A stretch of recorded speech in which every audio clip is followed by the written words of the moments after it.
श्रीमद् भागवत गीता पहला अध्याय। श्री गीता के ज्ञान की कथा प्रारंभ।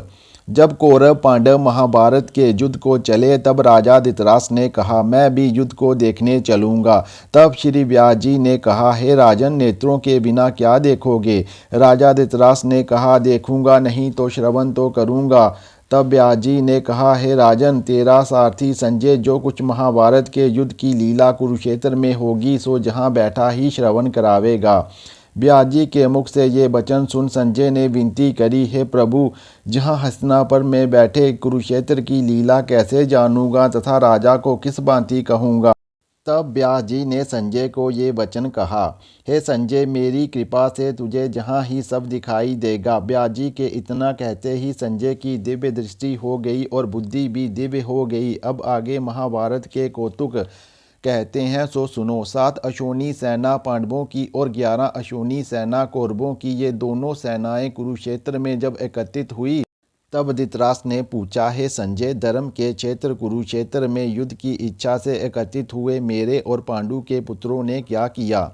संजय ने कहा, पांडवों की सेना को व्यूहित देखकर दुर्योधन आचार्य द्रोण के समीप जाकर कहने लगे, हे आचार्य, देखिए आपके शिष्य बुद्धिमान द्रुपद पुत्र ने पांडवों की बड़ी सेना की कैसी व्यूह रचना की है। इस सेना में अर्जुन, भीम जैसे बड़े बड़े धनुर्धारी वीर, विराट महारथी द्रुपद, दृष्टकेतु, चकितान, बलवान, काशी राज, पुरुजीत, कुंती भोज नरों में श्रेष्ठ सेव्य, पराक्रमी, युधामन्यु, बलवान, उत्तमौजा, अभिमन्यु और द्रौपदी के पुत्र सबके सब महारथी हैं। हे ब्राह्मण श्रेष्ठ, आपके समनार्थ अब मैं अपनी सेना के प्रधान सेनापतियों के नाम बताता हूँ। आप भीष्म, कर्ण, युद्ध विजय, कृपाचार्य, अश्वत्थामा, विकर्ण, सोमदत्त का पुत्र भूरिश्रवा और बहुत से सूरवीर मेरे लिए प्राण तक देने के लिए तैयार हैं। ये लोग शस्त्र चलाने में अति निपुण हैं। हमारी सेना को जिसके भीष्म रक्षक हैं अपरिमित बल है और उनकी सेना जिसके भीम रक्षक हैं थोड़ा बल है। अब आगे सब अपने अपने मोर्चों पर सावधान रहकर सेनापतियों की रक्षा कीजिए। भीष्म पितामह ने दुर्योधन को प्रसन्न करते हुए और ऊंचे स्वर से गरजते हुए शंख बजाया। फिर वहां चारों ओर शंख, नगाड़े, ढोल, गोमुखादि बाजे बजने लगे, जिनका बड़ा भयंकर शब्द हुआ। जिसके अनंतर श्री कृष्ण और पांडव अर्जुन ने दिव्य शंखों को बजाया। श्री कृष्ण ने पंचयज्ञ और अर्जुन ने भी देवदत्त नामक शंख को बजाया और भीषण कर्म करने वाले भीम ने पुंडक नामक बड़े शंख को बजाया। कुंती पुत्र राजा युधिष्ठिर ने अनंत विजय, नकुल ने सुघोष और सहदेव ने मणि पुष्पक और धनुर्धर काशीराज, शिखंडी, धृष्टद्युम्न, विराट, अपराजित की राजा द्रुपद और द्रौपदी के 5 पुत्र और महाबाहु अभिमन्यु, इन सब वीरों ने अपने अपने शंखों को बजाया। उन शंखों के भारी शब्द से आकाश और पृथ्वी गूंज उठे और धृतराष्ट्र के पुत्रों के हृदय कांप उठे। हे राजन, अर्जुन ने कौरवों को युद्ध के लिए प्रस्तुत देखकर धनुष उठाकर श्री कृष्ण से कहा कि हे श्री कृष्ण, मेरा रथ दोनों सेनाओं के बीच में खड़ा कीजिए, जिससे मैं युद्ध करने वालों को देख लूं कि इस रणभूमि में मुझे किन किन के साथ युद्ध करना चाहिए। दुर्बुद्धि दुर्योधन से प्रीति करने वाले जो युद्ध के लिए जहां एकत्रित हुए हैं उनको देखूंगा। संजय ने कहा, हे राजन, अर्जुन की बात सुनकर श्री कृष्ण ने भीष्म, द्रोण आदि वीरों के सामने उत्तम रथ को खड़ा करके कहा कि हे वीर, युद्ध के लिए उदित इन कौरवों को देख लो। अर्जुन ने चाचा, बाबा, गुरु, मामा, भाई, पुत्र, पौत्र, मित्र, ससुर और सज्जनों को शस्त्रों से सुसज्जित खड़ा देखा और उसने इन दोनों सेनाओं में अपने ही सब बांधवों को देखकर परम दरिद्र होते हुए ये वचन कहे, हे कृष्ण, युद्ध की इच्छा से आए हुए इन अपने बांधवों को देख मेरे अंग ढीले होते जाते हैं और मुख सूखा जा रहा है। मेरा शरीर बेकल होता है, गांडीव हाथ से गिरा जाता है। हे केशव, मुझ में जहाँ खड़े रहने की समर्थ नहीं है और सब लक्षण मैं उल्टे देख रहा हूँ और संग्राम में अपने सज्जनों का वध करके कोई लाभ नहीं होगा। हे कृष्ण, मैं जीत, राज्य और सुख भी नहीं चाहता हूँ। हे प्रभु, हमको राज्य, भोग तथा जीवन से क्या काम है, क्योंकि जिनके लिए राज्य, भोग और सुख की इच्छा की जाती है वे सब इस युद्ध में प्राण और धन की इच्छा छोड़कर मरने को तैयार हैं। और आचार्य, पिता, पुत्र, पितामह, माता, ससुर, पौत्र, साले और संबंधी जे सब मुझे मारें तो भी हे मधुसूदन मैं इन्हें मारने की इच्छा नहीं करूँगा। हे जनार्दन, त्रिलोकी के राज्य के लिए भी मैं इन्हें मारना नहीं चाहता, फिर इस पृथ्वी के राज्य के लिए तो कहना ही क्या। हे जनार्दन, धृतराष्ट्र के पुत्रों को मारकर हमारा क्या भला होगा, इसलिए हमें अपने भाई धृतराष्ट्र के पुत्रों को मारना अनुचित है। हे माधव, सज्जनों को मारकर क्या हम सुखी हो सकते हैं। ये सब लोभ के वशीभूत हैं और कुल का नाश करने तथा मित्रद्रोह करने में पाप को नहीं देखते।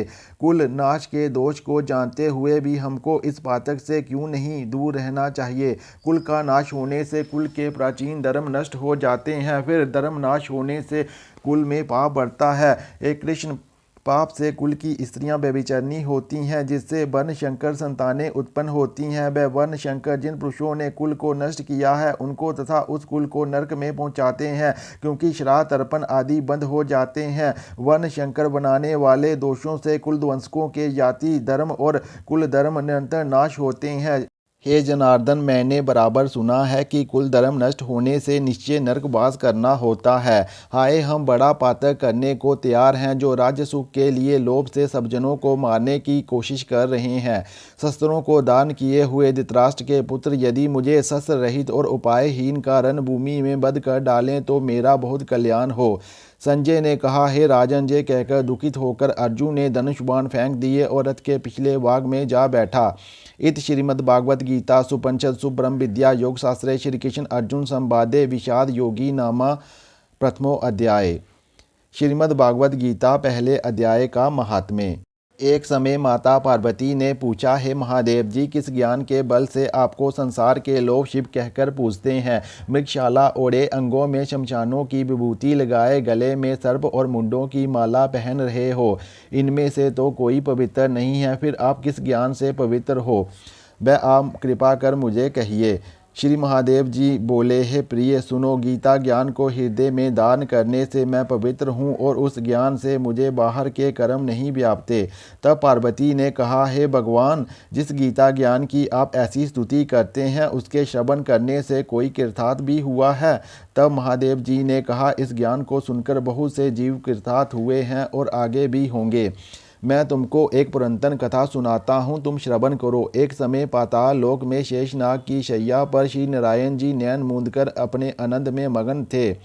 उस समय भगवान के चरण दबाती हुई श्री लक्ष्मी जी ने पूछा, हे प्रभु, निद्रा और आलस्य उन पुरुषों को व्यापते हैं जो जीव तामसी हैं, फिर तो आप तीनों गुणों से परे हो। आप जो नैन मूंद रहे हो ये मुझको बड़ा आश्चर्य है। श्री नारायण जी बोले, हे लक्ष्मी, मुझको निद्रा आलस्य नहीं व्यापते। एक शब्द रूप जो भगवद गीता है उसमें जो ज्ञान है उसके आनंद में मगन रहता हूँ। जैसे 24 अवतार मेरे आकार रूप हैं, तैसे ही ये गीता शब्द रूप अवतार है। इस गीता में ये अंग हैं। 5 अध्याय मेरा मुख हैं, 5 अध्याय मेरी भुजाएं हैं, 11वां अध्याय मेरा हृदय और मन है, 16वां अध्याय मेरा उदर है, 17वां अध्याय मेरी जंगा है, 18वां अध्याय मेरे चरण हैं।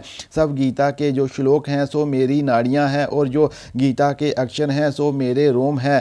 ऐसा जो मेरा शब्द रूप गीता ज्ञान है, जिसके अर्थ मैं हृदय में विचारता हूँ और बहुत आनंद को प्राप्त होता हूँ। श्री नारायण जी ने कहा, हे लक्ष्मी, गीता ज्ञान को सुनकर बहुत जीव कृतार्थ हुए हैं, सो तुम सुनो। शूद्र वर्ण एक प्राणी था जो चंडालों के कर्म करता था और तेल लवण का व्यापार करता था। उसने बकरी पाली। एक दिन वह बकरी चराने को वन में गया और वृक्षों के पत्ते तोड़ने लगा। वहाँ सर्प ने उसे डस लिया, जिससे तत्काल उसके प्राण निकल गए।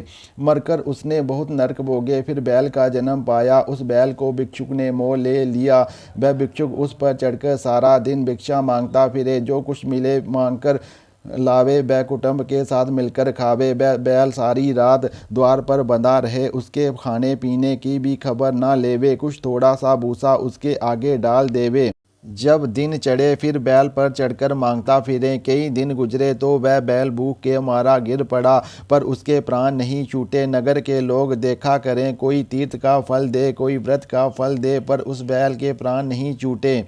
एक दिन गणिका आई। उसने मनुष्यों से पूछा, ये भीड़ कैसी है? तो उन्होंने कहा, इसके प्राण नहीं जाते, अनेक पुण्यों का फल दे रहे हैं तो भी उसकी मुक्ति नहीं होती। जब गणिका ने कहा, मैंने जो किया है उसका फल इस बैल के निमित्त दिया, ना कहते ही बैल की मुक्ति हुई। तब बैल ने एक ब्राह्मण के घर में जन्म लिया। पिता ने इसका नाम सुशर्मा रखा। जब बड़ा हुआ तो पिता ने इसको पढ़ाया। तब उसको पिछले जन्म की सुध रही थी। इसने एक दिन मन में विचार किया, जिस गणिका ने मुझे बैल की योनि से छुड़ाया था उसका दर्शन करूं। विप्र चलता चलता गणिका के घर गया और कहा, तू मुझे पहचानती है? गणिका ने कहा, मैं नहीं पहचानती, तू कौन है? मेरी तेरी क्या पहचान है? तू विप्र और मैं वेश्या। तब विप्र ने कहा, मैं पिछले जन्म में बैल था जिसको तुमने अपना पुण्य दिया था। तब मैं बैल की योनि से छूटा था। अब मैंने विप्र के घर में जन्म लिया है। तू अपना वह पुण्य बता। गणिका ने कहा, मैंने अपने जाने कोई पुण्य नहीं किया, पर मेरे घर एक तोता है, वह कुछ पढ़ता है, मैं उसके वाक्य सुनती हूँ। उस पुण्य का फल तेरे निमित्त दिया था। तब विप्र ने तोते से पूछा कि तू सवेरे क्या पढ़ता है? तोते ने कहा, मैं पिछले जन्म में विप्र का पुत्र था। पिता ने मुझे गीता के पहले अध्याय का पाठ सिखाया था। एक दिन मैंने गुरुजी से कहा, मुझको तुमने क्या पढ़ाया है? तब गुरुजी ने मुझे शाप दिया कि तू जा सूआ हो जा। तब मैं सूआ हुआ। एक दिन फंदक मुझे पकड़ ले गया। एक विप्र ने मुझे मोल लिया।